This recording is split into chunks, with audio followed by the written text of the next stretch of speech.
दोस्तों नमस्कार। आज बात करूंगा बैंक पेंशन अपडेशन पर, जो ताज़ा अपडेट है। ताज़ा अपडेट ये है कि आज ही यानी कि 27 तारीख को AIBEA के जो महासचिव है, general secretary Shri CH Venkatachalam ji, उन्होंने एक पत्र IBA के चीफ एग्जीक्यूटिव श्री सुनील मेहता साहब को लिखा है। हालांकि लिखा तो उन्होंने एक्यूरेसिया के बारे में है, लेकिन उन्होंने विशेष करके जो बात उठाई है वो प्राइवेट बैंकों को जो एक्सग्रेसिया दिया जाना है या दिया जाए उसकी वकालत उन्होंने उसमें की है। उसके बारे में नहीं, पत्र भी मैं डाल रहा हूँ, आप देख लीजिएगा। उन्होंने जो लिखा है वो मैं आपको थोड़ा सा अपने तरीके से बयां कर दूं। उन्होंने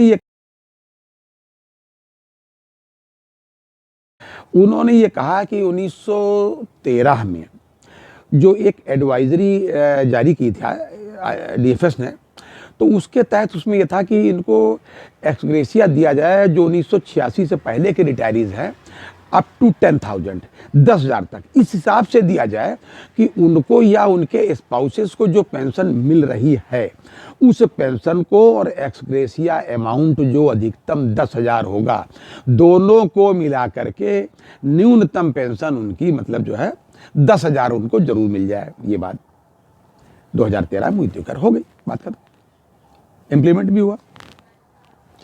अभी उन्होंने कहा कि 7 फरवरी को जो UFBU और IBA की जो वार्ता हुई जिसमें एक्सग्रेसिया रिटायरीज के बारे में बात हुई है, इस मामले को उठाते हुए उन्होंने अपनी बात कही है। उन्होंने कहा देखिए साहब, इसमें चूंकि आपने ये एड्रेस जो किया है, जो एडवाइजरी जारी की वो PSB के लिए है, लेकिन है ये कि इसको प्राइवेट बैंक्स जो कि पहले से 2013 का वो डायरेक्टिव्स मान करके उनको एक्सग्रेसिया दे रहे हैं, ये मानने को तैयार नहीं है। तो आप ज़रा अपने स्टाफ को या अपने एग्जीक्यूटिव्स को इस तरीके से गाइड करें कि वो ऐसा पत्र जारी करें कि इनको लोगों को जो PSB के अतिरिक्त यानी कि प्राइवेट सेक्टर के लोग हैं, प्राइवेट सेक्टर बैंक वाले जो हैं, वो भी इस नियमों को माने। मतलब किस नियमों को? जो उन्होंने अभी एक्सग्रेसिया यानी अभी जो पेंशनर सबके लिए जो 12 सेटलमेंट में जो बात हुई है वो उन पर भी लागू किया जाए। उन्होंने कहा इनको इनसे अलग रखना ठीक नहीं है, क्योंकि जो सेटलमेंट हुआ था पेंशन का पहले और जो बाद में रिवाइज सेटलमेंट हुए 2010 में, सारे में ये बात हो गई थी कि भाई साहब ये PSB के साथ साथ जो है प्राइवेट सेक्टर बैंक भी इसमें रहेंगे, तो उनको अलग करना ये ठीक नहीं होगा। तो ये उन्होंने इस तरीके की बातें की हैं। हालांकि उन्होंने कोई कहीं पर भी इस मामले में जो दिया जाने वाली एक्सग्रेसिया है इस बार, पेंशन अपडेशन की तो बातें छोड़िए, उसका क्वांटम यानी कि एक्सग्रेसिया के क्वांटम की कोई बात नहीं की, कोई जिक्र नहीं की। हालांकि कहने वाले अपनी अलग बात कहते हैं, मैं नहीं कह रहा।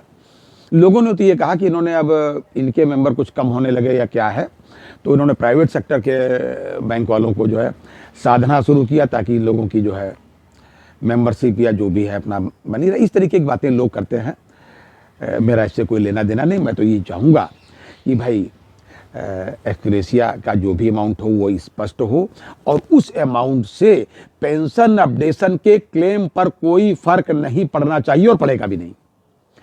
एक और बात, जो मार्च में, जहाँ तक उम्मीद है 1 मार्च को केस आने वाला है सुप्रीम कोर्ट में, जो लगने वाला है सुनवाई के लिए, यानी कि MC सिंगला साहब वाला मामला, वो मील का पत्थर साबित होगा, ऐसा मुझे लगता है। आप ईश्वर से दुआएं करें।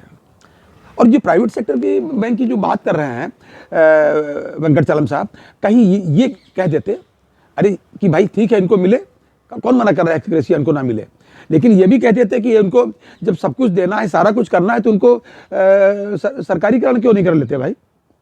ये बात नहीं कह पाए, इतनी हिम्मत नहीं जुटा पाए। खैर कोई बात नहीं, ये था आज तक का अपडेट। अगली बार अन्य अपडेट के साथ, तब तक अपना ध्यान रखिए, अपने स्वास्थ्य का जरूर ध्यान रखिए। भैया पेंशन तभी मिलेगी जब स्वास्थ्य ठीक रहेगा। जी हाँ, अगली बार अन्य अपडेट के साथ, तब तक के लिए जय हिंद, जय भारत, नमस्कार।